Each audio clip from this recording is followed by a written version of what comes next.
Well, if you ever wanted to write a book and see it published, you kind of got two options. Find a publisher, an agent, maybe do it that way, or do it yourself. The first way can be tough. The other is possible with a little bit of money and a little bit of help.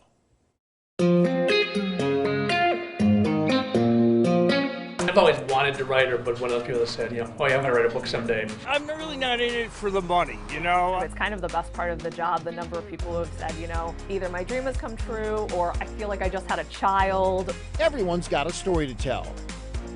The marathon was my baby, and I ran 20 of them. Tom Bolger was a man on the run. They're all dog stories. The first three were actual clients of ours. And Michael Kennedy's life had gone to the dogs. Both wanted to write books, but who'd publish them? Oh, everything. Cookbooks, poetry, children's books. We did a math textbook once. Meet the Troy Bookmakers. For so many people, the book has been only in their mind for so long, or only on the screen in front of them. So when you're able to put it physically into their hands, it really, changes how they perceive it. It really turns into a real thing. Tom spent decades writing short stories about running. Then, when the pandemic hit, I was kind of like frozen. There wasn't that much, and I said, this would be a good time to just compile some of these into a book. A small investment later, his dream crossed the finish line. Okay.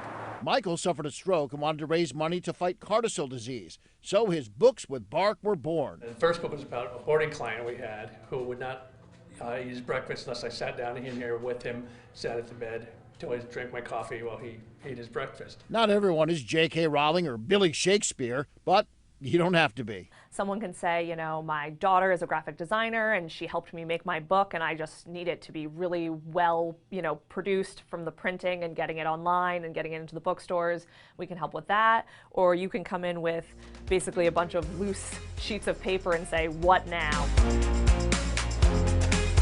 The what now turns into, wow, look what I did. I was very happy because my mother, who died last year at 94, I was able to give her a copy of the book, and I had dedicated it to her.